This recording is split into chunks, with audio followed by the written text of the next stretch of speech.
A very good morning to you, our esteemed viewer. We welcome you to the Uganda we want. Now, we is a plural, so meaning this is for all of us, the Uganda we want. Not the Uganda I want, not the Uganda each of our guests want, but the Uganda we want collectively as Ugandans, because this is our home. This is where we belong. And as citizens of Uganda, we hold responsibility when it gets to our own country. So today, this is our maiden show, and we want to welcome you. This show will always be on every Wednesday at 10 a.m. up to midday, and here we are. Of course, we have a very beautiful topic. Of course, we know that there is a lot that is happening in the world or in the country today.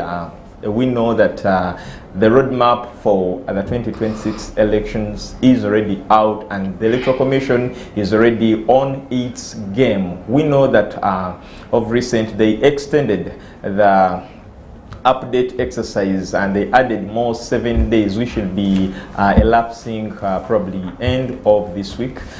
So we believe that you, as a responsible citizen, you have gone to update your status as a voter, because we do not want shocks when 2026 comes. But also, as a responsible citizen, it is your mandate to vote for your leaders. That is why it is important that you go and you update your you update your voter status. But also, we know that the by-elections in Kawempe North are almost as soon. Of course, we know that parties are preparing their flag bearers to see that they compete favorably, and of course the Electoral Commission has also issued out a roadmap, and the elections will be on next month, that is March. So there is a lot that is happening, but also even elsewhere we see people are already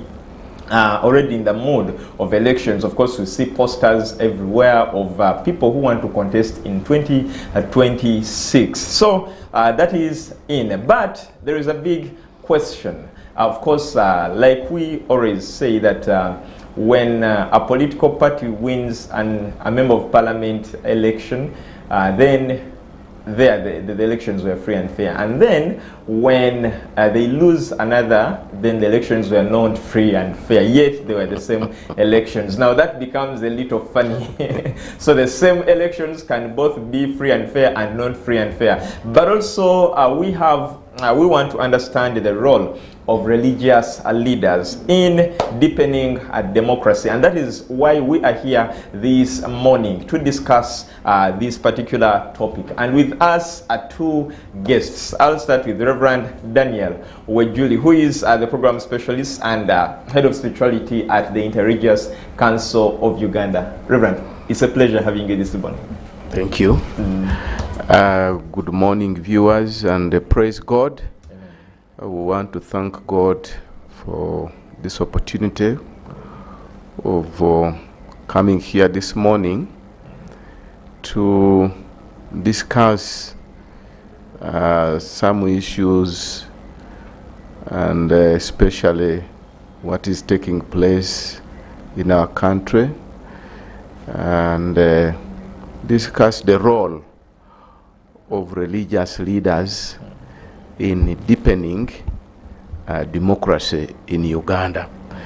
So I want to welcome everybody outside there who is viewing to give us time, listen in, and when it comes time of their participation, we pray that they will contribute a lot to see that we move together as a country. Thank you. Thank you so much, Reverend. And then on the extreme left, we have Mr. Osapiri John, who is the Manager Legal Affairs and Partnerships at the Interreligious Council of Uganda. It's a pleasure having you. Thank you very much, moderator. It's a pleasure being here today, and I'm excited that we are going to talk about leadership, because democracy is all about leadership, and we are in a season where as a country we are actually warming up for an election year, which is next year, having new leaders, but also exercising our right to vote for leaders. Yes, so I'm very excited that we are going to engage our listeners and viewers. Yeah. We too are excited to have you now. The good news is that you can as well be part of this conversation. You'll see numbers on the screen, so you feel free to send in your comment on via text message or WhatsApp. But also later on we shall be receiving calls, and of course we want to first of all understand, because the Uganda You Want is a product of the partnership between Interreligious Council of Uganda and Church of Uganda Family TV. Now I request the Reverend to first of all share with us a brief about Interreligious Council of Uganda, what you do, what you work on. Yeah. Thank you, moderator. Interreligious Council of Uganda is a non-government organization, and it is not a profit-making organization.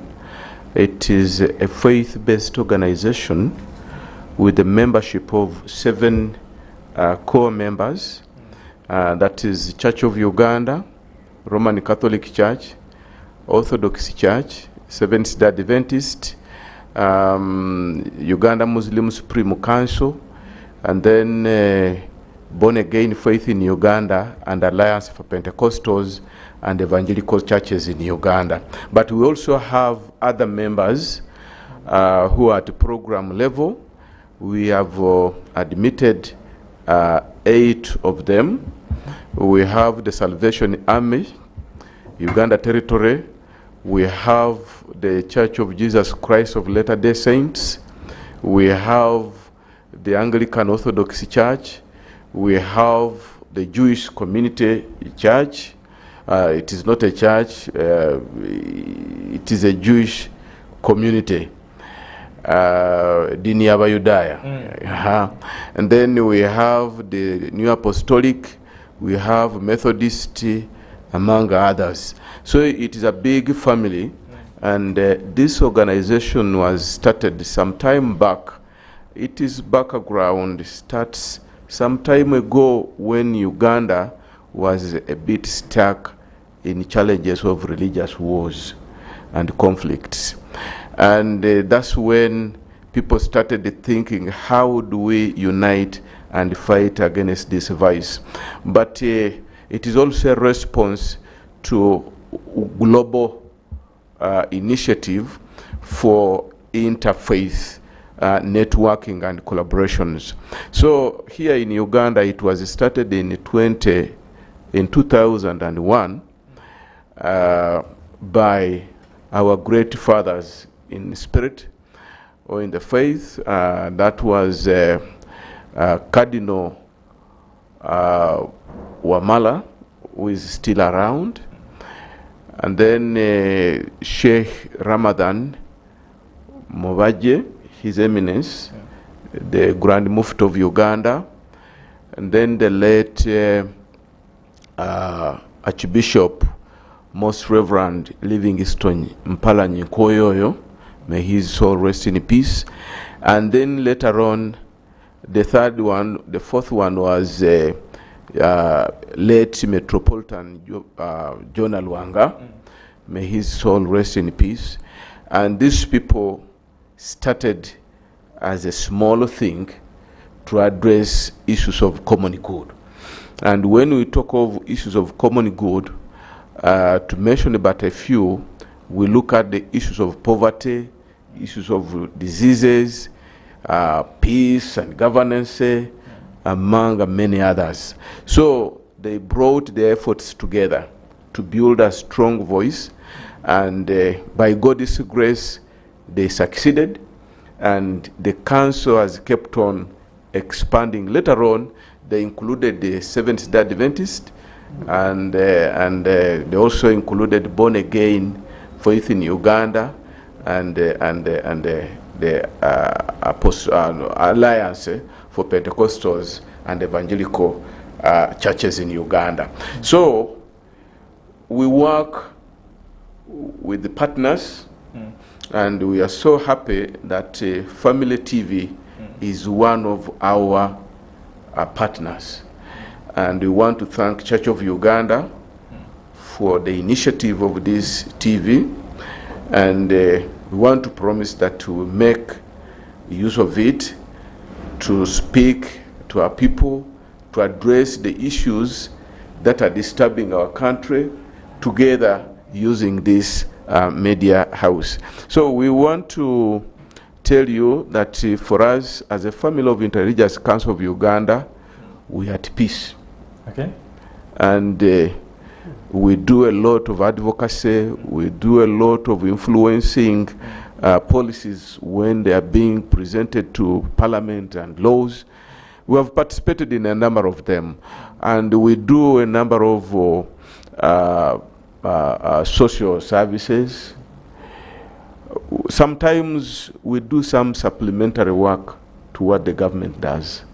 Where the government does not reach, sometimes for us we are there. And our family is well structured from national to village level. Where you get a mosque, a church, that is Interreligious Council of Uganda. Where you get a imam, a lay reader, a catechist, and a pastor on the village, that is where we are. And it is believed that every weekend, by God's grace, we receive people who come to our member organizations, the churches, mosques, around 20 million per weekend.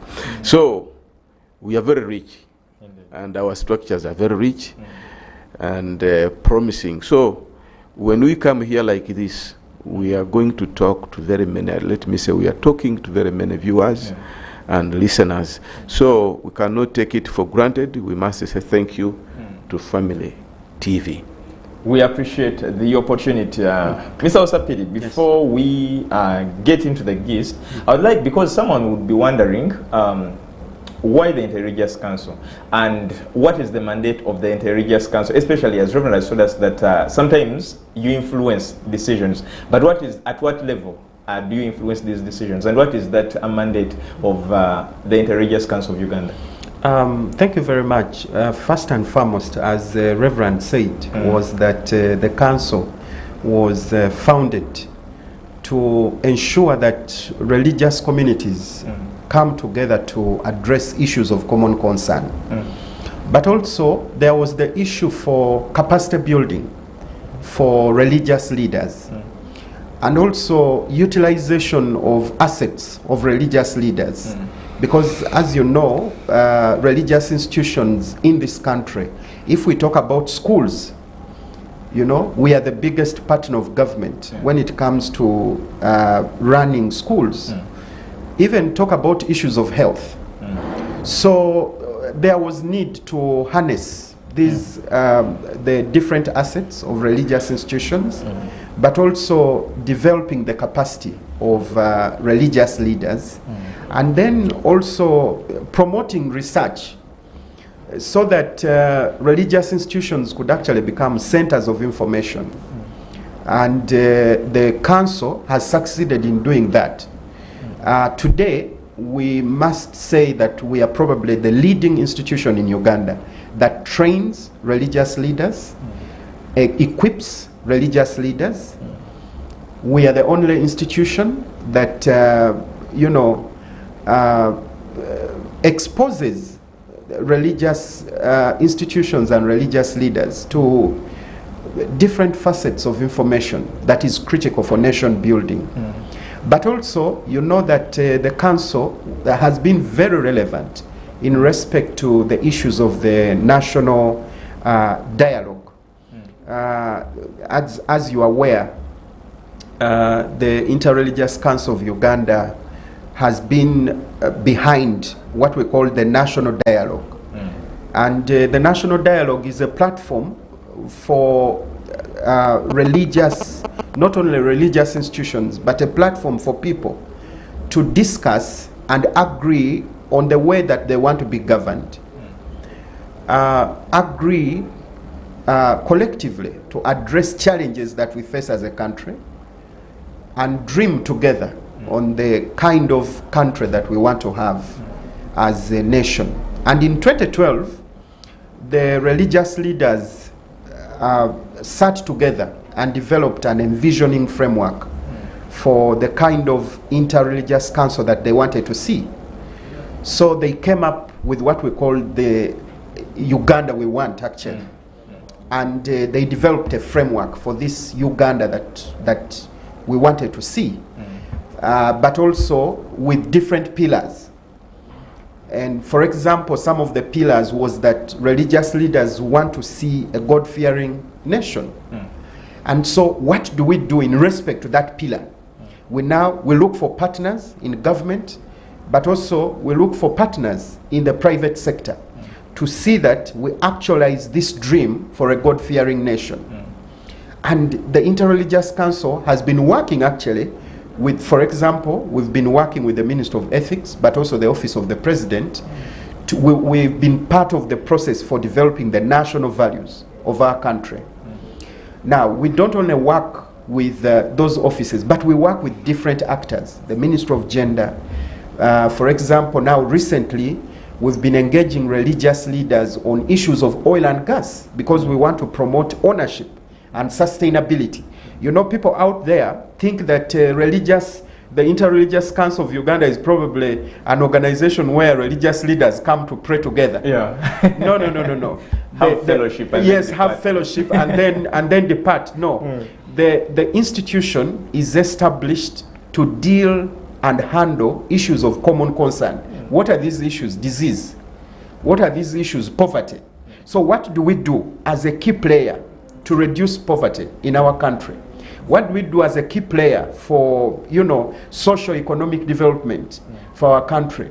So as a result, we've decided to have so many partnerships. We are now working on the Sustainable Development Goals agenda, for the United Nations, and we work with the SDG Secretariat, and we work with the Office of the Prime Minister to actualize these sustainable development goals. But we are also the key coordinator for faith institutions when it comes to promoting these SDGs.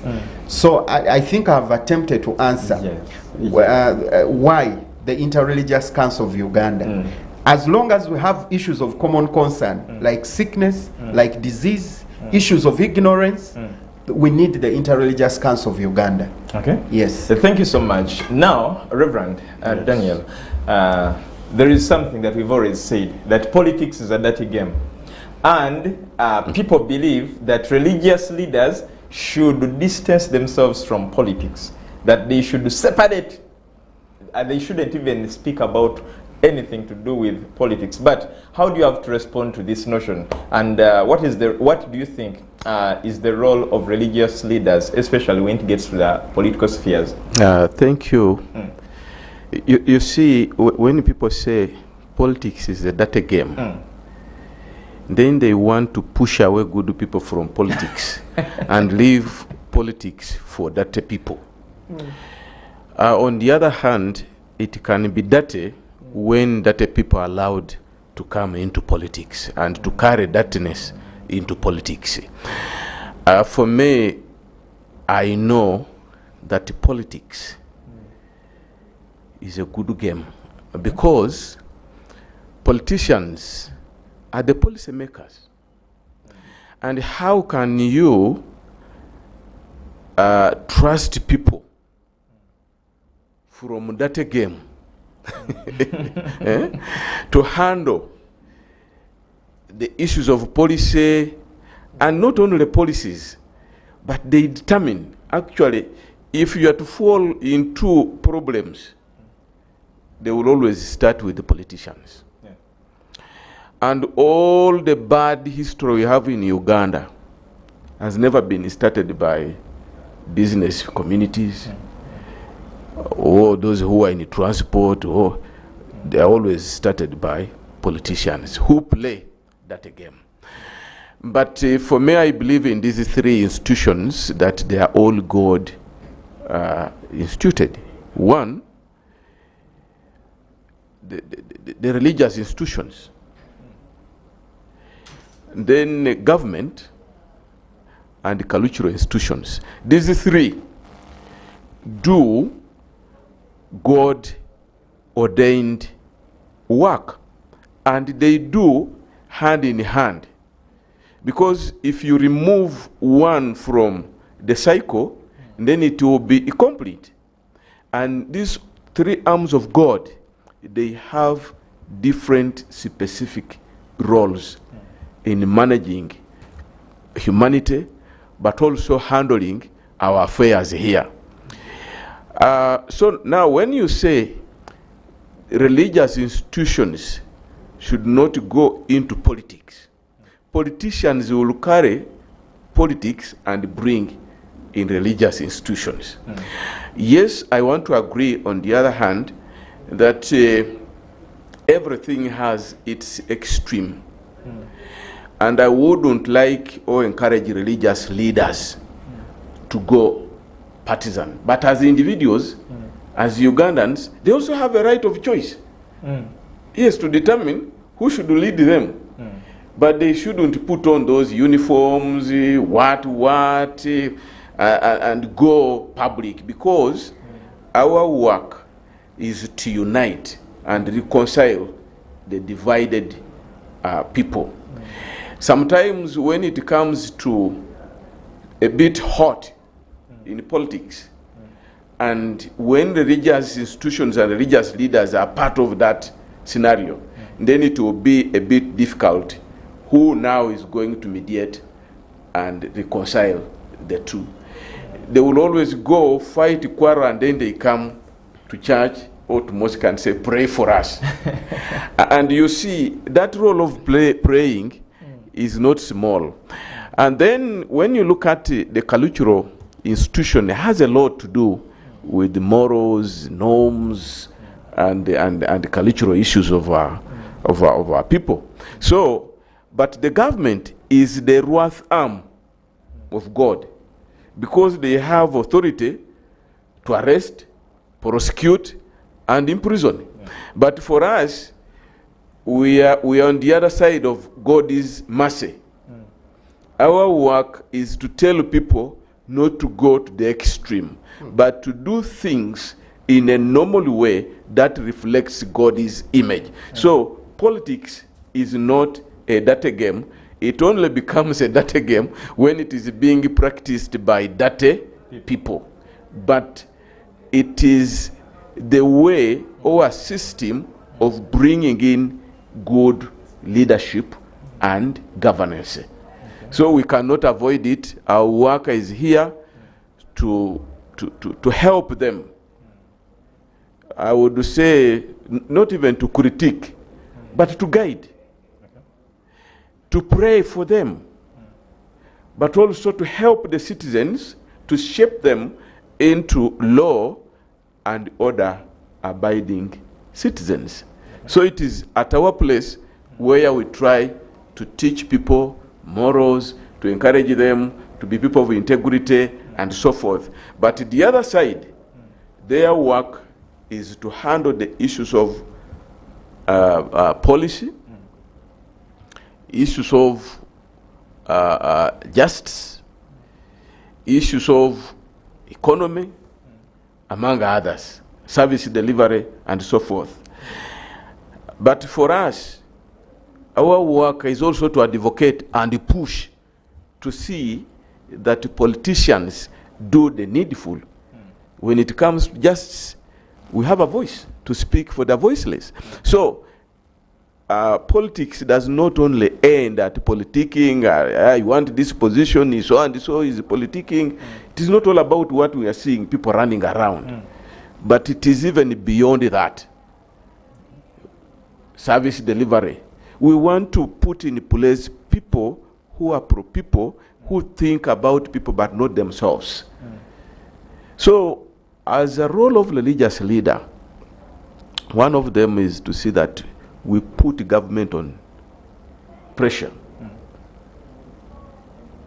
to see that they do what they put in their manifestos and things that benefit people, because they are there to represent us. We cannot all of us become presidents or become MPs. That house is very small. But we get representatives, and if we keep quiet and say, for us we are religious leaders, let us converge, pray, praise, baptize, wed, and then the world will get lost. Thank you. Thank you so much, Reverend. Mr. Sapili, getting to that, one of the reasons when you read the 10-point program of His Excellency as he was coming in as president, one of the things he wanted to do was to uphold the democracy of this country and the rule of law. And I think that's why we have institutions like the Electoral Commission, which organizes elections after 5 years. But there's also been a thing, because whoever goes to contest, they think they will win. And when they don't win, they'll say the elections were not free and fair. And now, relating it to religious, what role does religion hold, especially when even the democracy is put to test and question in the country? Thank you very much. I think that's a very critical question. First and foremost, religious institutions should not only engage in electoral processes, at the end of the process. Religious institutions should be part of the process. Pre-elections, during elections, and post-elections. And first of all, I think I will share our experience as the Interreligious Council. Through the years, of course, it's not the first time that we are involved in issues of elections. You know that religious institutions have a lot of respect within government institutions. They have goodwill within government institutions. And because of that will, we have a role to play. First of all, to ensure that democratic processes respond to the concerns of the people. And so religious institutions are very key in bringing about reforms. I would say promoting reforms through advocacy. That is number one. But also, reforms are key through, of course, dialogue. Reforms can be achieved through dialogue. And so, in processes where people do not trust an electoral process, religious institutions should be able to engage, because religious institutions represent people and they are the voice of the people.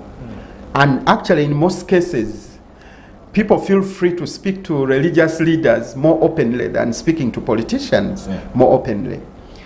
And religious leaders can also speak to politicians.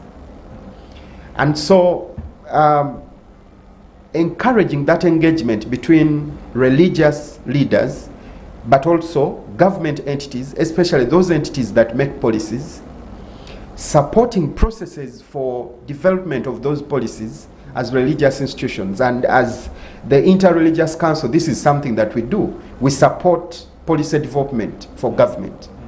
And, right now, we've also been working on issues of reforms. And we are working with the National Consultative Forum, because this is the forum that brings together political parties. And through this forum, the forum has a number of reforms that it has actually been pushing for. And so if you do not push for reforms, or if you do not have the reforms that people are demanding for, there will be less trust in the electoral process. So that is number one thing that we are doing, supporting processes for reforms, electoral reforms. But also secondly, engaging the powers that be, so that the electoral processes are free, fair, and they are credible. So how do we engage? We engage by, first of all, developing key partnerships with institutions that are engaged in electoral processes, but also engaging government and engaging the institution that is mandated with the responsibility of organizing elections. And so, as a result, we've been engaging with the Electoral Commission on a number of times. And the Electoral Commission has been very receptive. But also second, the third thing, apart from engaging with institutions and engaging with key persons who are involved in elections, we are also telling people to, step up, because, if you want change can only come if you participate in an election. Change can only come if you participate in processes leading to elections. For example, you should make sure that you're clean with the register and your name appears in the register. And through that, you're able to bring the change that you want to see, So our role is also to encourage people. I don't think, of course, when you look at the voting records through the years, there are different factors why sometimes voting numbers change. It is not that people are actually losing trust in the electoral process, but there are many factors that may influence numbers in an election. So as long as people are still interested in going to a polling station to actually participate in an election, it means they're actually interested in an electoral process. And how do you know that? Today you'll have this leader, tomorrow you'll have a different leader. So as religious leaders, we have a role to actually encourage people that the only way that we can bring about change is through peaceful elections and engaging in elections. So building their confidence is very critical so that they are able to participate and engage in elections. Before we get off the reforms, you talked about the reforms and you said you're working closely with the National Consultative Forum. Yes. Of late, we've seen, I think it's been Honorable Matthias Mpuga going to different political parties and seeking their opinion on the reforms that he drafted. Should we assume that Interreligious Council has also been engaged in such reforms, and are these the reforms that the National Consultative Forum is presenting, or this is also different from the ones? Now, the council is open because we are a public entity and we are open to everyone. Okay. Unfortunately, sometimes the politicians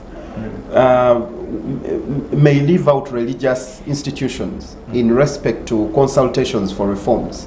I think Honorable Mpuga, there was another member of parliament who was under DP who was also pushing for some reforms. So the council is always open to receive leaders from either the legislature, those who actually want to push reforms. And once we understand the kind of reforms that you're pushing for, then we'll definitely be able to support any person that is actually fronting those kind of reforms. So we are not tied, we are open as an institution. And for example, a few months ago, we had a meeting with the members of the opposition, and they all came, including the leader of the opposition, who led the delegation to come to the Interreligious Council, and the Archbishop was there, and all the religious leaders were there to engage with the members of the opposition party. And so that kind of dialogue and openness is something that we encourage and stand for as the Interreligious Council, because at the end of the day, we need to promote harmony through our politics, so that we are unified, so that we are able to work together to build the country that we want. Okay. Thank you so much, Reverend. Yes. There is something that came up quickly. Why is it that when politicians want votes, they come to church and they befriend you, the religious leaders, but when it gets to such policies like reforms, they don't want to engage with the religious leaders? You see, they don't come when they are vying for those positions, but they belong to those places of worship. They are Christians, they are Muslims, they belong there. Now the only problem they have is that when they assume those offices. Some become selfish, and some think that when we expose this to religious leaders, may not accept them, because some of them, they do not sound well to religious leaders. And you know, as I told you, that we are custodians of moral integrity and values. So sometimes they think religious leaders are not well versed with some of these things. They think that we cannot understand what they do.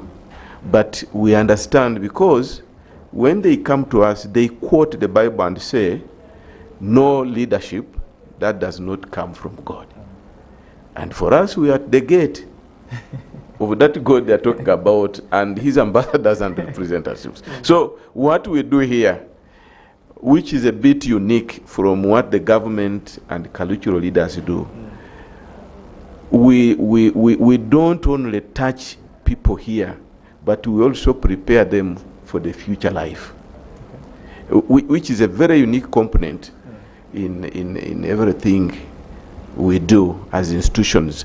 But for me, I think it would be right when they are doing, especially when they are proposing those reforms, policies and laws, to involve religious leaders. Because when you carry out a study in Uganda here, you will find out that Uganda is a notoriously religious country. And people do it publicly. Like last year, on 31st December, very many people left their homes and houses. They went for overnight. Yeah. That's the symbol. And here, everywhere you go, people still show that they believe in a living God. And when you are developing policies, you must make sure that they are aligned. Because our motto says, for God and in my country. Even the anthem, O Uganda, may God uphold it. May God uphold it is a prayer. We lay our future in their hands. And when somebody says securing the future outside God is, and then it's very wrong. So they don't just come, they belong there. But sometimes once they pick up a mic and start saying, I'm looking for this position politically, then they start forgetting that they are Christians, that they are Muslims, and they must promote their values. And I want to thank, let me talk about Honorable Asuman Basalirwa. When he was coming up with the anti-gay law, he consulted. And he based on religious values and cultural values to see that we kick out this evil. And we supported. We supported. All our heads, the Archbishop and his team, because he's the chair, Council of Presidents, they were behind and pushed until the law was put in place. So it was done in a good will, and that means it is a law which belongs to the people of Uganda. It is not for everybody. It is not a foreign law which was just brought in and say, now implement this. No, we all participated to fight the vice. So I think if people have a good will for this nation, when they are developing those laws and reforms, they should involve religious leaders to participate and show their interest. Because now there is a marriage law, the marriage bill which is coming up. It has a lot of issues. And when they come to religious leaders, for us, we want it to be shaped in a way that reflects God. Because God is the owner of the marriage business. For me, I believe that marriage is only cultural and religious. Full stop. when we put there a law, this law should be protecting this marriage, but not regulating the marriage itself. So that's where they go wrong. They don't want us to participate because they want to come up with a law that they think will regulate. And last time I saw one of my colleagues saying, at least a man should sleep with the woman or do this. Why? Why should we put it there? We don't need a law to regulate that. That one is just natural. It will happen by itself. Thank you. Thank you so much, Reverend. Mr. Sapiri, before we go for the break, we, the people out here, when we sit, we listen to different religious leaders. So we can easily tell which religious leader is going to speak about what, and we draw conclusions. I think the common saying is, oyayogera ensonga z'abantu. But of course, simply because maybe when they speak on that platform, they speak about some of the irregularities, especially in our democracy, and some keep quiet about it. I mean, that is our own judgment as people out here. But how can religious leaders balance, one, their moral authority, but also remain impartial when it gets to political matters, so that people do not mistake them for being either partisan or silent about issues that concern the people? Reverend already said something earlier, that religious leaders should not take sides. That is number one. Number two, a religious leader should speak up for what is good and what is bad. The problem is concentrating on the bad, because you see, for example, in our country today, if you say you are in the opposition, it basically means that you are the other side of government. Yeah. And so in most cases, they will not put on the lenses to see that I think this is a good policy for government. But someone will oppose everything from A to Z, and then sometimes you wonder, but is there any good thing that has actually been done in these instances? So I think as religious leaders, it's important that religious leaders do not side, but religious leaders should also be able to take up their position and speak up if there is something that they do not agree with. However, in our interfaith model approach, if you have a problem with, for example, the speaker, and you can access the speaker, why don't you go to the speaker and talk to the speaker directly and say, this is the issue? You have, so you can actually use what we call shuttle diplomacy to put up something. Though we are in a dispensation, this is a dispensation for social media, and people want everything to be in the open. That's where the problem is. So you may actually think, the other religious leader is not talking. He's not doing anything. But you do not know what the religious leader is actually doing behind the doors. So I think we should give them a benefit of doubt. And also, people have different strengths. There are people who are good at speaking. There are people who are good at writing. There are people who are good at negotiations. There are people who are good in arguing, and they will win when they argue. And there are those who will negotiate without arguing, and they will win at the end of the day. So I think we should be able to accommodate all people. Yeah, we should be able to accommodate, so that we don't say, people always want others to be like somebody. I saw someone's comment that, but this particular one is not like John and Luwum. And we said, but must everyone be John and Luwum? Everyone has a mission. Everyone has a mandate. Yeah, so I think it's critical that we learn to celebrate and respect people the way they are, what their strengths are and what they can do, what is their capacity. So, and people choose a course Someone may say, this is what I want to do. This one says, I will focus on missions. This one will say, I want to focus on raising leaders and mentoring leaders, something like that. So it's important that we celebrate and let people be what they are. Yeah. Thank you so much. But I think in addition to that, yes, Reverend.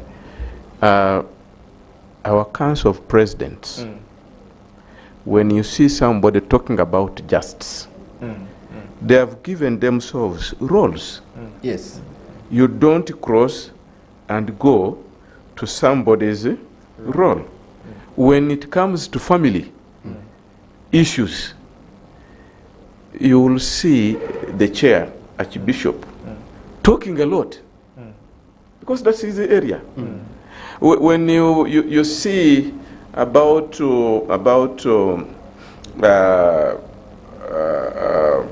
economy and other things, you will see Bishop Joshua Luere coming out. They have given themselves roles and areas. So when you see one talking, the 7 are talking. So it doesn't mean that he's talking as a person. No, he's talking on behalf of the 7. Yes. But sometimes they are also individuals. They have feelings, and they can also make choices. So we cannot say that because so and so is speaking, but this one is just quiet. No. If somebody does not speak what you want, it doesn't mean that they do not know what is taking place. And sometimes we want to take people for granted that whatever you think is good for everybody. No, people also have their own mind. They sieve information. And then after sieving and getting what they think is right, that's when they speak. And the Bible talks about them being so careful with words. Because people seek wisdom from their mouth. So if they keep on talking or social media doing what, for me, I disagree with that, and they should be respected and give them time to comment when they think they should comment. Well, thank you so much, Reverend. We are taking a short commercial break, but we shall be returning back soon. And remember, in the next hour, we shall be responding to the questions you're sending through WhatsApp, and we shall also be taking a few calls as an engagement from you, our viewer. This is Church of Uganda Family TV. Enriching lives. Regulated by the Uganda Communications Commission.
This is Church of Uganda Family TV. Enriching lives. Regulated by the Uganda Communications Commission.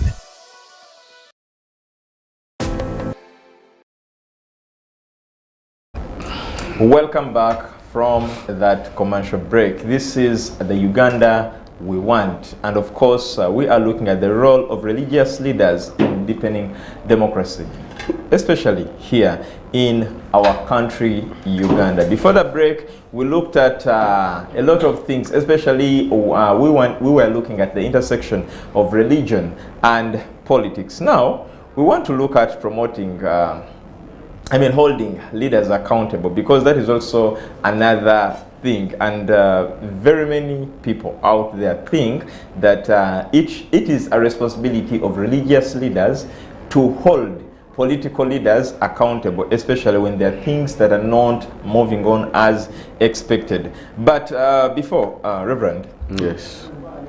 because Uganda is really is a diverse country, and of course with this we have very many faiths, and of course you told us that the council of the Interreligious Council has 7 council presidents, and very many other denominations to say that you associate with. So that is part of the diversity that we're talking about. But how can these religious leaders promote tolerance and understanding among the different religious groups? Because you realize Anima might, like you said, that they have roles, but while an imam speaks, the Christians think it's only the Muslim leaders. But how can we use this diversity, especially when it gets to promoting the real understanding among these different denominations and religions? Thank you, moderator. Like I told you in the beginning, that that question is already worked on. And when there is something that is burning and it needs the attention of our leaders, they sit. Okay. And when they sit, they come up with resolutions. And those resolutions will guide those under their leadership. And we have clear structures, and those structures are used for reconciliation, dialogue, and negotiations. So it is not easy, but we have certain groups and individual religious leaders who are not under our structures. And sometimes they want also to be identified. So they will make a lot of noise. They will talk a lot because they are stand alone. And you know, when you are alone, you need to make a lot of noise to be heard. But when you are organized, all those conflicts and crises we may think may come up, they will not come up. And I want to thank IRCU leadership. We have been able, and our leaders have been able to manage those crises whenever they want to come up. But we cannot guarantee that outside the IRCU structures, there are no other people. There are people who said for us, we are not going to join IRCU because they want to be autonomous. They say when this group is in IRCU and so are in leadership of this group, for me I will never join IRCU because they have their personal differences. But sometimes we also reach out and talk about that and help them to see that when something is happening, there is where we think that this is an area of common concern, where we come to a common denominator to see that we solve that problem amicably. And those who are outside our structures, they have always come and talked to our Secretary General. During COVID-19, we were given the task of developing SOPs.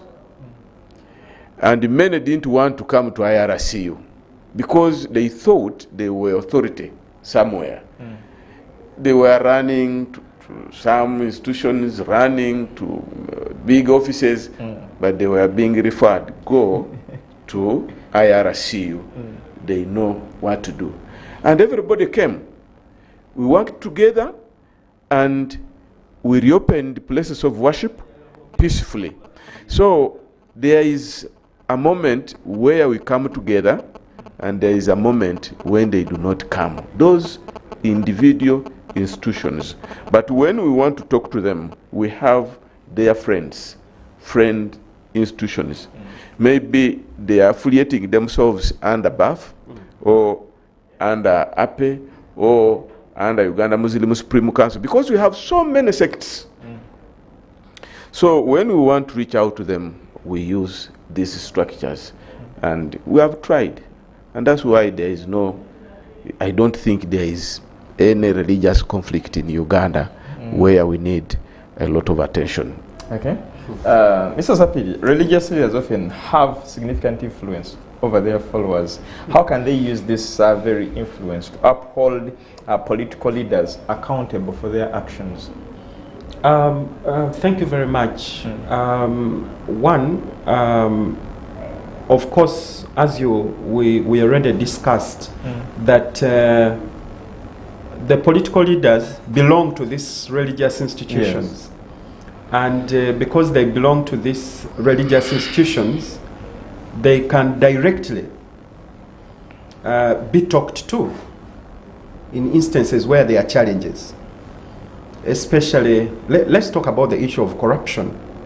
If you know that someone has been implicated on issues of corruption, as a religious leader, you should be able to engage that person. It's not only the role of government, especially if someone is part of your congregation. Why wouldn't you talk to them? You know? Even call them to repentance, because that is very key, and repentance is a change of mind. Yeah, so I think, first of all, engaging with them, but also religious leaders are very key in mentorship. And when we talk about mentorship, it's the only opportunity that you have to instill certain values that you want in people. So religious institutions are actually very key in developing leaders, even at a young stage. Because if you want a certain kind of leaders, that work should actually start from an early stage, because sometimes we deal with the effects, sometimes we don't deal with the root. So it's important that from the young stage, religious leaders mentor young people who are interested in taking over leadership, so that by the time they come to the political stage, they have certain qualities that the religious leaders desire to have out of those people. So mentorship is key, but also correction, which is supposed to be correction in love. Though sometimes when religious leaders take up the stand to correct people, they say, this person doesn't like us.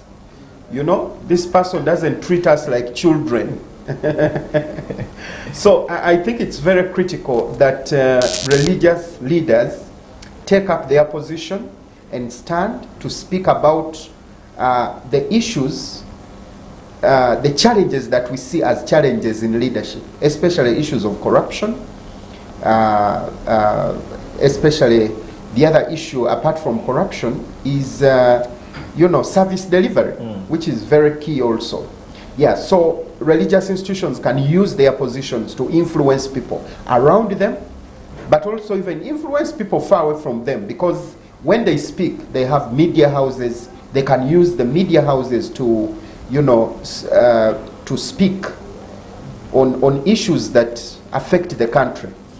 I know that sometimes we've narrowed our media houses to evangelism only, but I think it should be holistic, so that we are able to use the platform to communicate not only to our followers, but also communicate to the country, So I think that is something that religious leaders need to put in their mind if we are going to achieve transformation. Yeah. Thank you so much.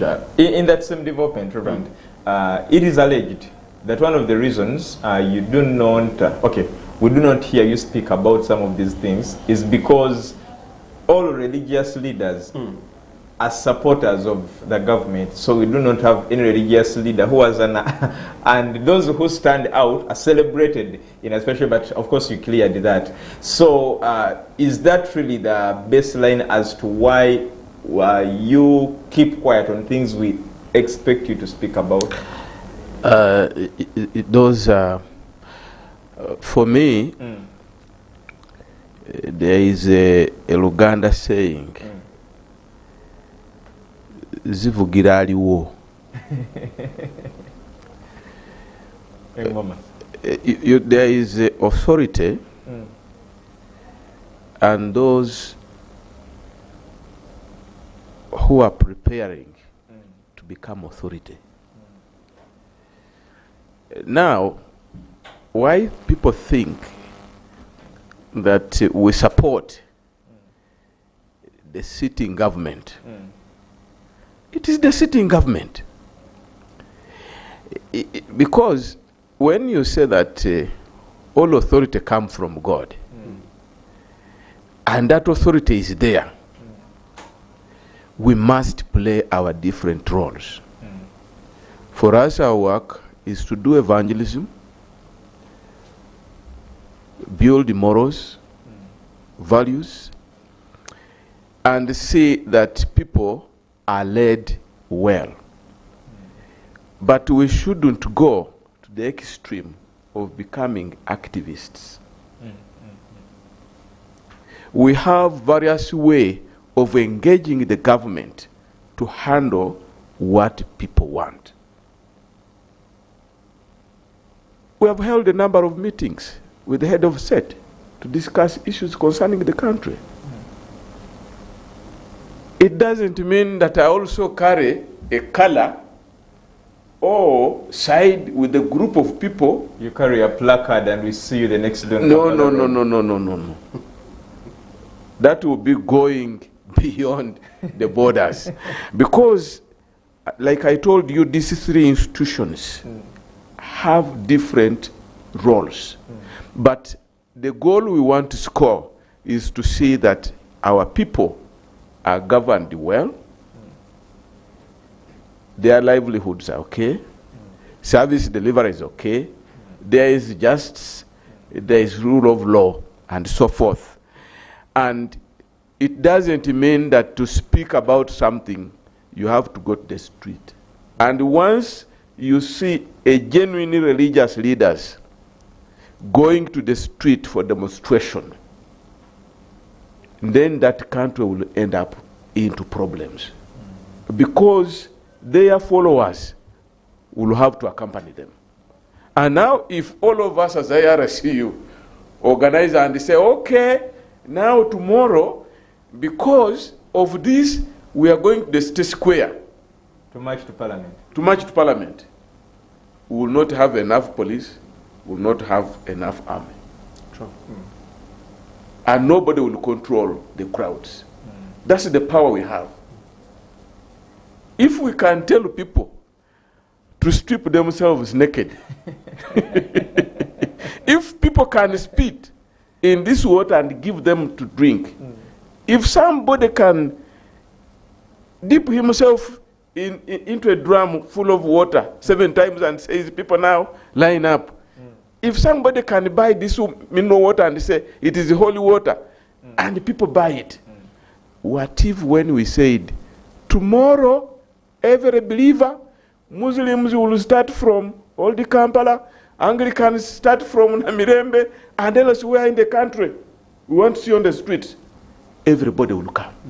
Because there is that extra power and authority invested in the churches and mosques, and more so in religious leaders when it comes to issues of influence. So we don't want to come out and side with any group because we can easily cause unnecessary commotion. And if you want to see genocide, bring these people in the center to participate. And that's why for us, we are saying, no, we know our role. Our role is prophetic voice. Stand and have a position on certain issues. Stand and speak for the voiceless. Stand and advocate for good governance, policies, and laws that govern our country. Thank you, Reverend. Mr. Sapin, in an event where I'm a religious leader, but I also feel I should enter active politics and be a political leader. What do I do? Do I have to firstly denounce myself as a religious leader? Because we've seen some who have really failed out on balancing the two. And I think that is why people keep on bringing the other notion that politics is a dirty game. Because whoever goes into there, the moment they fail to balance the two, I think the political powers overtake them. So what do they have to do? Should they first denounce leadership in church? Now, you see, we have two kinds of institutions, I must say. We have religious institutions that are highly structured. For example, the province of the Church of Uganda, highly structured with a code of conduct. And you have the Uganda, the Orthodox, the Catholic Church, the Uganda Muslim Supreme Council, highly structured with a code of conduct. So for them, if you're going to contest in politics, you are basically denouncing your religious roles as a religious leader, because now you're going into a new sector.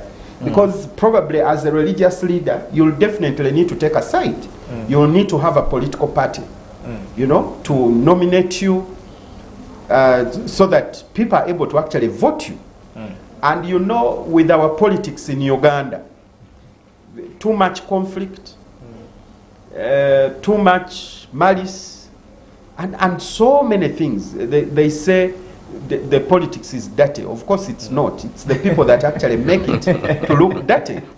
Yeah, so now as a religious leader, you're entering a new domain. You're actually now going to fight. You're becoming a fighter because you want to win an election. So this may affect your integrity as a religious leader. And so for the structured religious institutions, they will always stand down out of their office. They will resign. And we've seen religious leaders actually resigning and then saying, I'm now going into politics.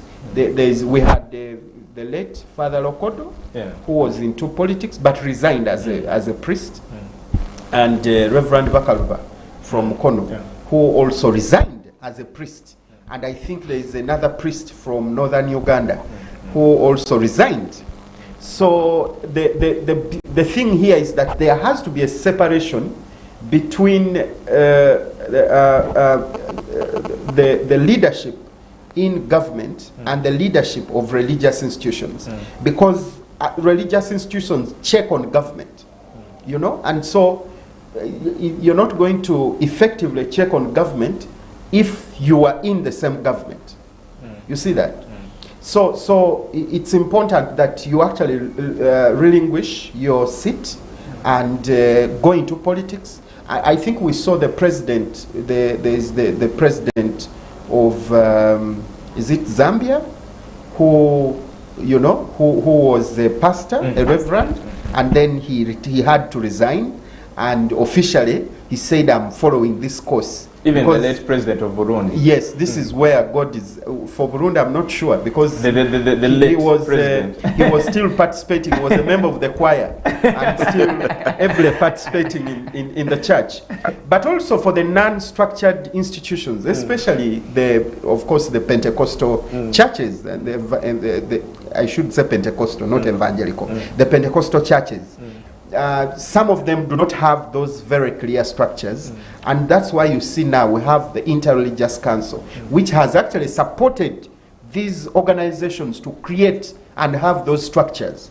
So today you will have a district pastor, you will have, you know, so they will definitely have to resign from those kind of roles if they are going to take on political leadership. Yeah. But so in addition to that, I want you to look at this scenario. When you are going to stand for these political positions and leadership, sometimes we decide with the parties. And now when you look at this scenario where I'm NRM, a reverend, and I'm an MP, and I pastor a certain parish in a diocese. Sometimes I'm forced to come in the church putting on yellow. With your white collar somewhere. But now, look at the composition of my congregation. There are FDCs, there are DPs, there are NOP, there are so forth, and those who are carefree. So for me, my work as a pastor, I need to take care of everybody. Okay. And that's why we advise them who want to go for political leadership to resign. Okay. Because you cannot serve two lords at a go. Thank you so much, Reverend, and that is clear. We are taking another short commercial break. We are coming back. Stay with us.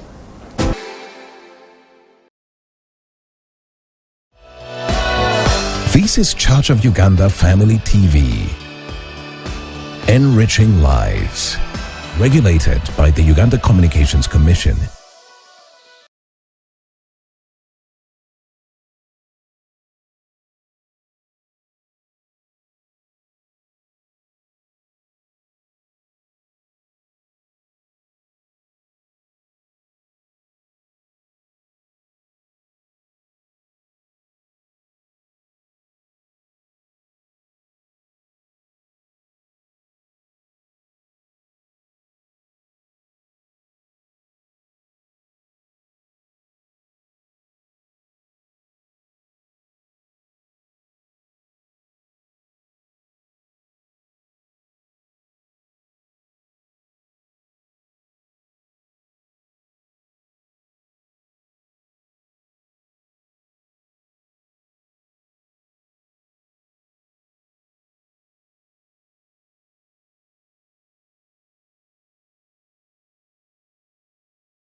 This is Church of Uganda Family TV.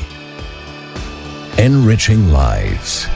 Regulated by the Uganda Communications Commission. Welcome back to the Uganda We Want. Of course, this is our last part of this show, and we are going to listen from you as well. But let us first of all resolve this, then we shall get. I've seen a number of questions that have come through WhatsApp, and I think some have come through text messages, but we are going to address them later. Let us first of all conclude on this, Reverend. Yes. How can religious leaders empower their followers to participate more actively in democratic processes? Because when you speak, we believe, and we trust what you've spoken. But we cannot rule out the fact that we have people who have totally lost hope in the democratic processes. Even when a reverend speaks, I'll excitedly take it in church. But when I go out and I remember what happened sometime, I give up on your advice. You see, information dissemination is very, very important, and the information to be disseminated, I think it should be achieved and accurate, timely information. Like my colleague here was saying that we shouldn't come at the end. We should be part of the process. And we need to build the capacity of our religious leaders at all levels to have correct information to be disseminated to the people. And we have held a number of meetings with the Electoral Commission, and they are willing. We have attended their meetings, they have attended our meetings, they have approached IRCU to see how we can cascade this information to reach the grassroots. One, for me, I think that we need to use our pulpits as a space for transformation as space for delivering relevant information to the people about elections. And we should also be involved in civic education. Civic education helps people to understand and know who is the rightful candidate. And you see, our politics today is politics of words. The one who makes a lot of fun, sometimes they think is the person who is going to do. But politics should be ideological. For me, I would believe that when we use our spaces to explain to the faithful what these people's manifestos are saying, encourage them never to give up, because it is their cardinal role to see that they participate in putting in place the leaders they want. And also, we need to encourage them and help them to avoid. There is a group of people, it is in a French language called the Azo-Provocte. Azo-Provocte, these are agents of confusion. That's what it means. These are agents of confusion, and in politics, very many of them come up, and they're employed, they are paid. Some are paid by the state, some are paid by foreign agents or bodies, some are paid by political parties. As a provocateur, is a person who entices people to commit crimes. And if we don't detect and teach our people about this group of people, they benefit from that. They will come and talk about your rights, your what, everything. Hey, you have been denied this, you are marginalized. And then they push you to a certain angle, you commit a crime, and they overlook that crime and they say, this is... So, churches and mosques have enough space where Electoral Commission itself can deploy people to go and sensitize people direct.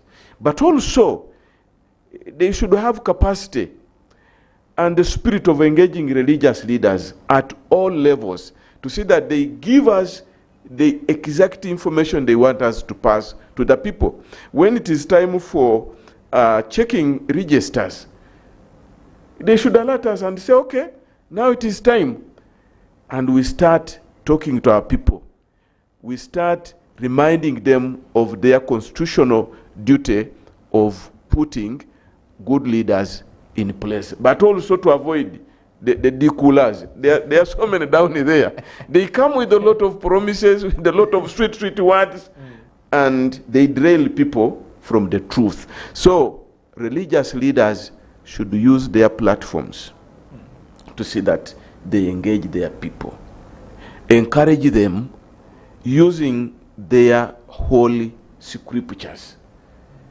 Is the leadership from God? Yes, it is from God. Like I said, there are 3 arms.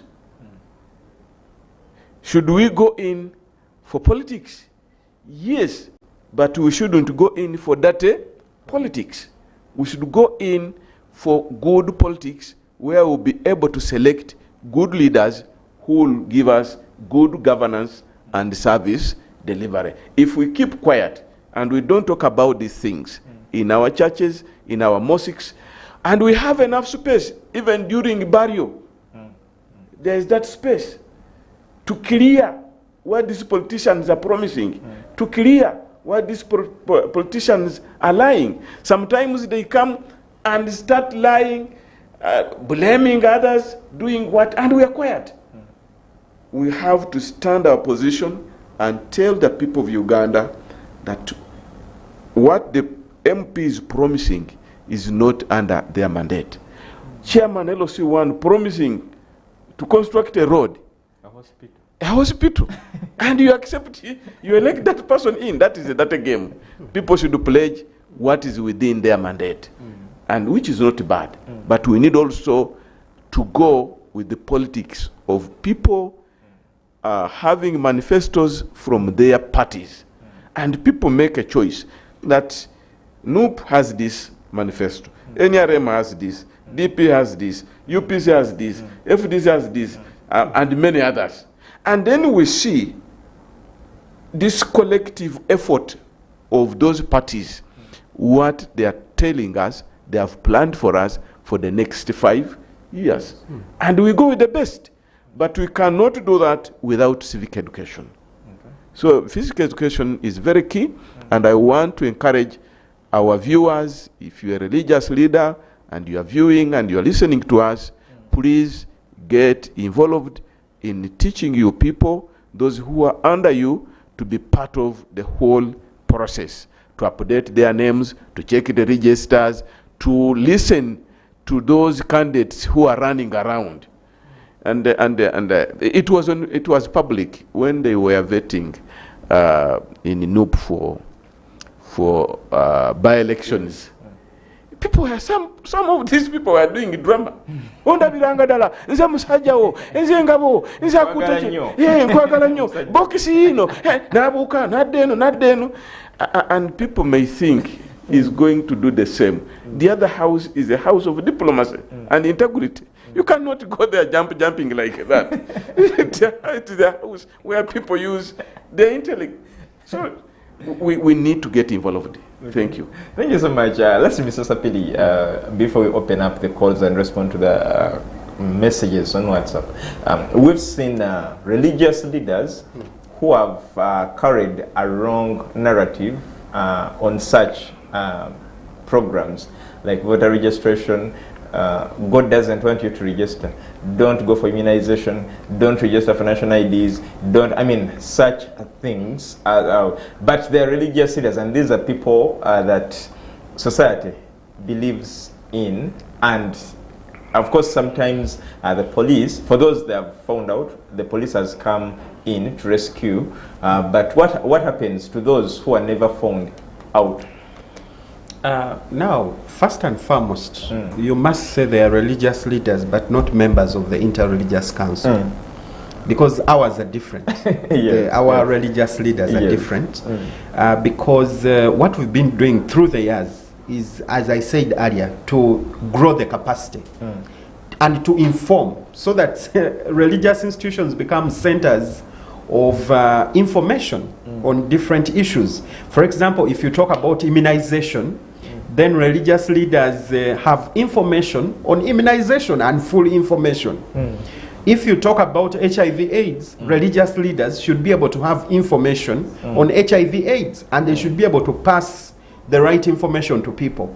So I think the biggest challenge that we have is misinformation among those few. And then also, you know that some of our people have been called, but they've not been trained. And I think that is where the challenge is, that you have a calling, you believe God has called you to be an evangelist or an apostle, but you've not gone to seek so that your skills are developed on you know, what is a pastor supposed to do.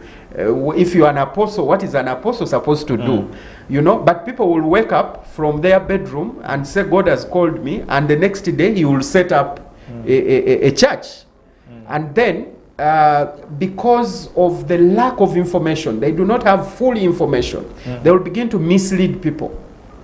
And so, that is why the IRCU now comes in. Say, how do we help this person who has a calling but has not received training? Their capacity has not developed, you know? So we need to develop their capacity. Yeah, of course, government has a right to prosecute. If you are caught on the other side of the law, you will definitely be prosecuted. As a religious leader, you're not immune to prosecution. You can actually be prosecuted. And we encourage government to actually prosecute where someone is in violation of the law, where someone is actually manipulating people, you know. they manipulate people using scripture, and sometimes they actually misquote these scriptures for their personal advantage. So I think it's very critical that religious leaders speak with knowledge and speak with information. The Bible also says you should pray with knowledge and pray with the understanding. So it's important that when you're leading, you lead people to do the right thing. And so, and there's a lot of information out there today on the internet.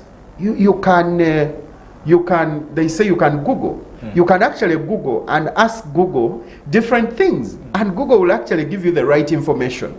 So it is wrong for a religious leader to bar people from immunization. It is wrong for a religious leader to bar people from participating in an election. Some people even look at politics as being evil. They say, oh, please do not go in that area. Politics is evil, you know? And someone makes that a sermon. And for me, really, sometimes I listen to the sermons that people preach, and you say, hey, is this one also a sermon? Is this supposed to be a sermon? So I think it's very important that we help. The Interreligious Council has come up with what we call the Peace and Leadership Center. And one of the aims of the Peace and Leadership Center is to actually train, to build capacity, to reorient and reskill religious leaders in the area of leadership, but also even in the area of formation, because I think that is also a challenge. Some people have not got the time either to be mentored or to be developed. So there is still a lot of work that, you know, that we have to do. Yeah, but it is wrong for a religious leader to mislead people. And in case you're found, you will be a victim of court. And you'll find yourself actually in court. And those who are not found, your 40 days are definitely also coming. You'll definitely be caught someday on the wrong side of the law. Though, of course, our government respects religious leaders, and they don't want to, you know, to come and then degrade you as a religious leader. So it's important. I also want to encourage the peacekeepers that the law enforcement, that if you see something is wrong with the religious leader, come to us as the Interreligious Council. Will intervene, probably someone, and speak to them and provide some guidance to them. Thank you so much. Now, a few questions here on WhatsApp. I think some came through WhatsApp, some came through texts. You can as well use the number you see on the screen. Reverend, this is yours. Reverend, can you stand with your collar on and talk about the political prisoners that are still rotting in prisons over allegations without proof? This one is called Sulaiman Musaigwa Bobby from Nakawa. And then another question is here. Thank you so much for this insightful discussion. We appreciate the time, but two things. One, admit the fact that religious leaders keep silent on matters that are concerning omuntu wa wansi. They never talk about them until when they are pressing them as religious leaders. Secondly, religious leaders will never talk about voter bribery. Never. You can never hear it. You can never hear anyone giving a commentary on voter bribery. So I really think that religious leaders have no participation in this country's democracy because they are silent, and not because they want to be silent, but because their lips are tied up by the big man. I don't know who that big man is. This one has not even put the name. There is another one. We've had issues of politics and the church. Yes, we should all agree that the church podium should not be used for political reasons. But you will also believe that when corrupt political leaders come to religious leaders, they're even given front seats. They come once in 4 years, but they are given opportunities to speak each time they come, and special recognitions. Isn't this also a sort of corruption in our church because they carry heavy bags?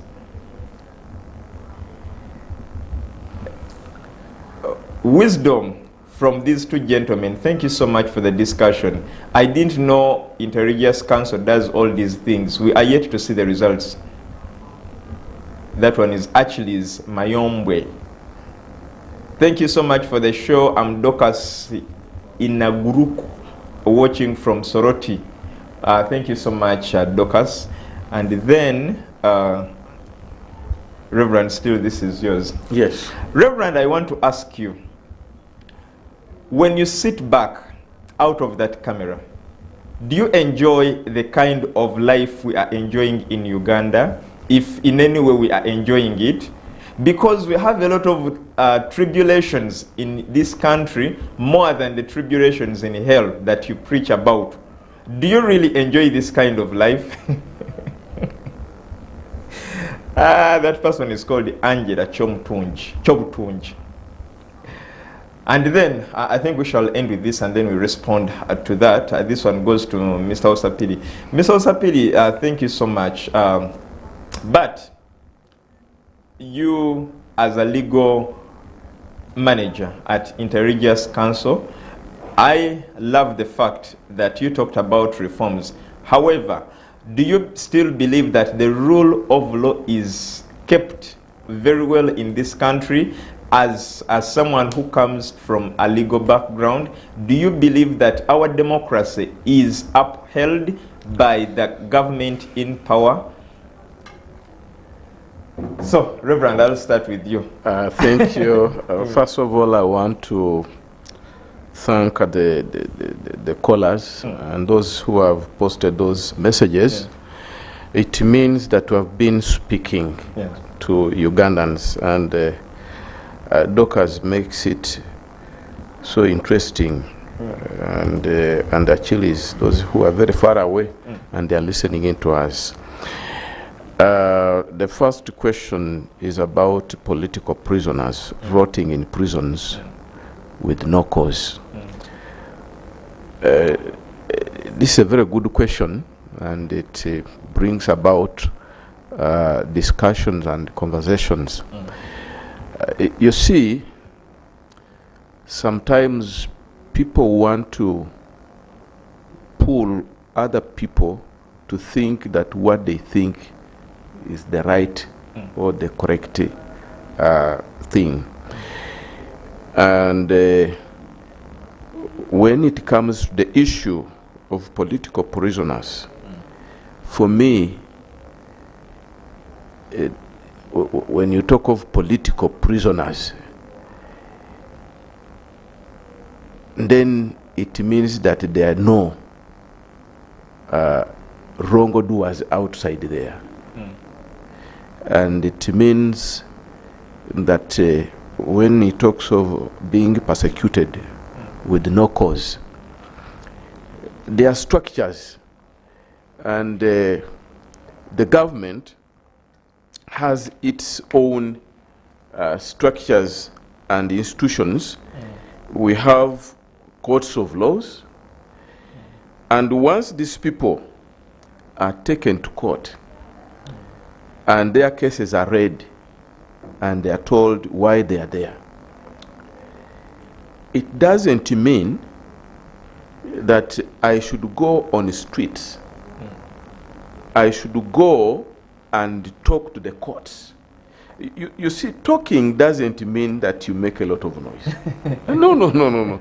My brother should know that engaging on certain issues needs diplomacy.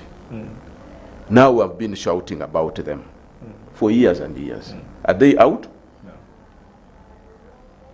Does that mean that we have not been talking?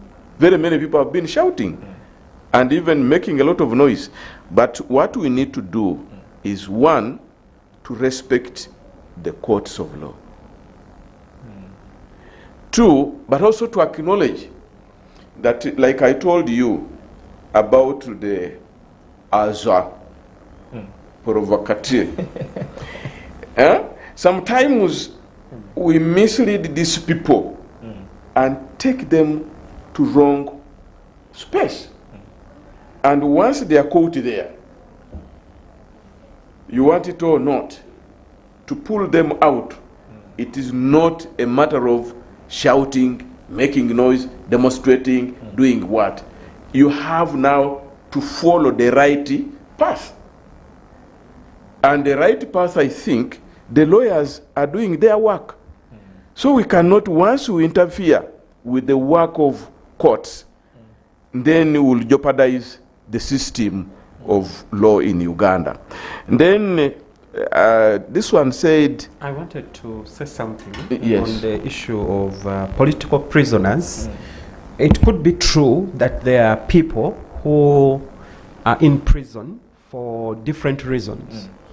And for you to be in prison, you must have committed, some form of action, an omission, against the state, and it is still an allegation. And so you are in prison for that particular purpose. So it could be true. Now, the challenge that we have, it may also not be the intention of government to keep those people in the prisons.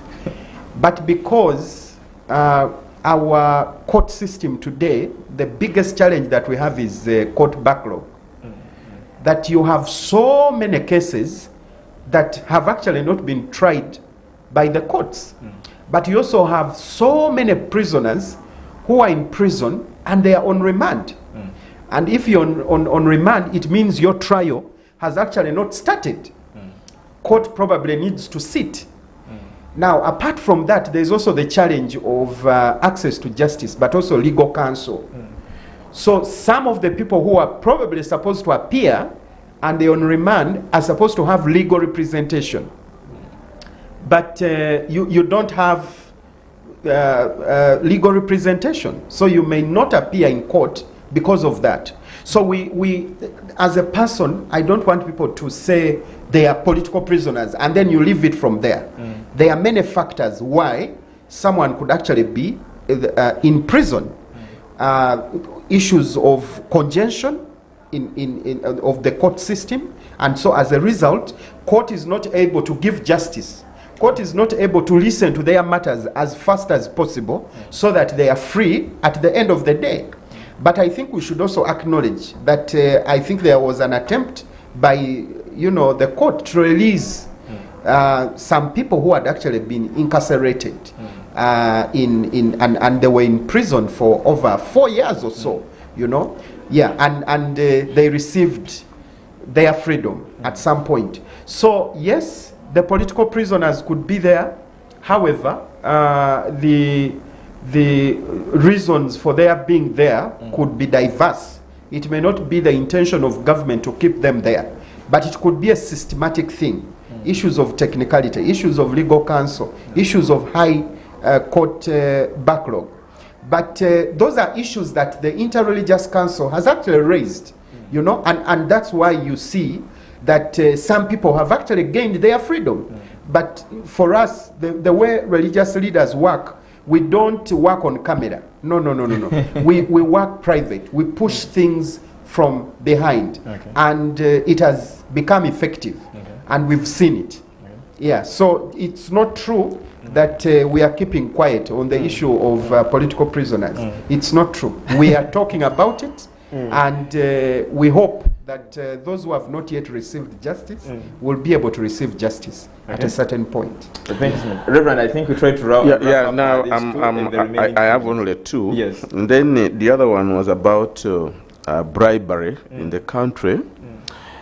And is saying religious leaders are quiet. They don't talk about bribery. And even when these people come up in the churches, they are given the front seats.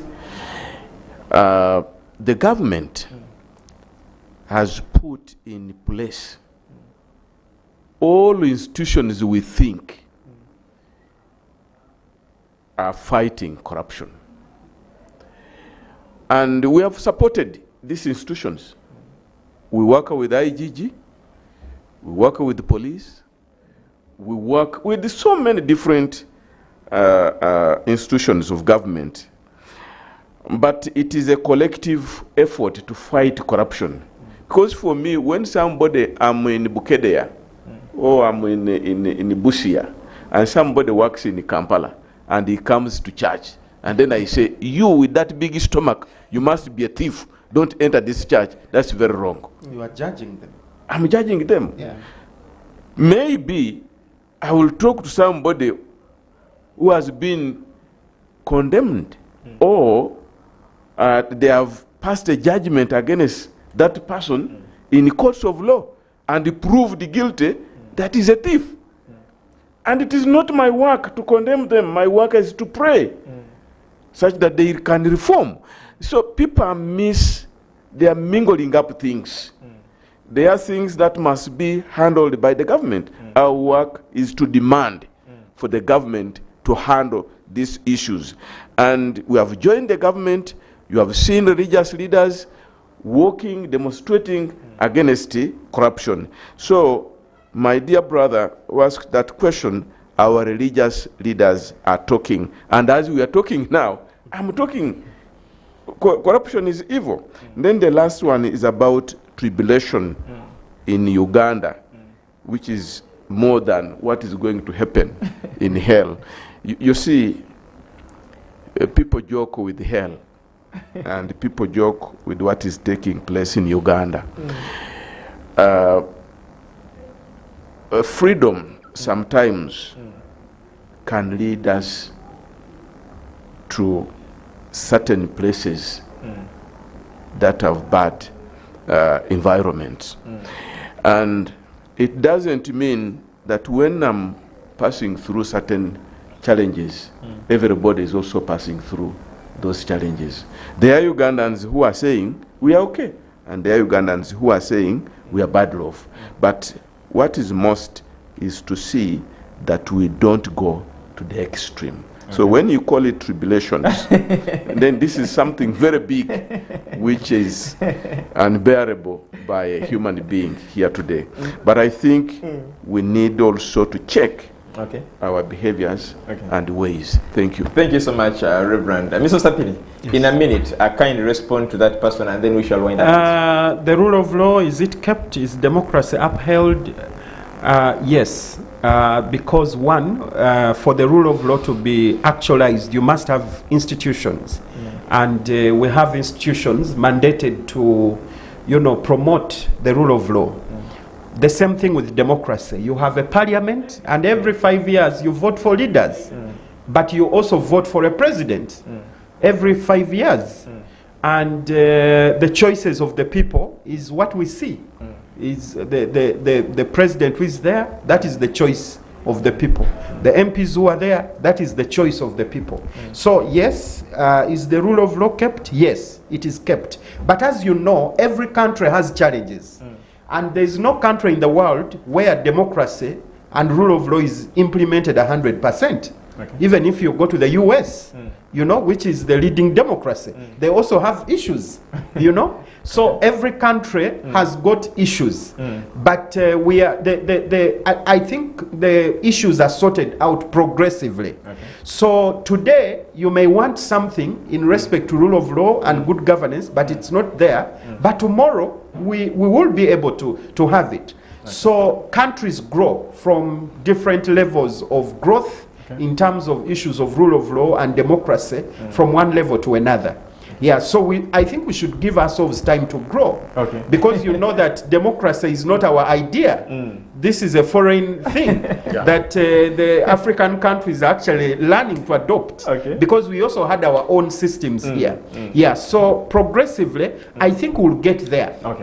But we have a good start. We have a running government, we have a parliament, you know, where everybody is listened to. If you listen to that house, everyone is given an opportunity to speak. There's freedom of speech.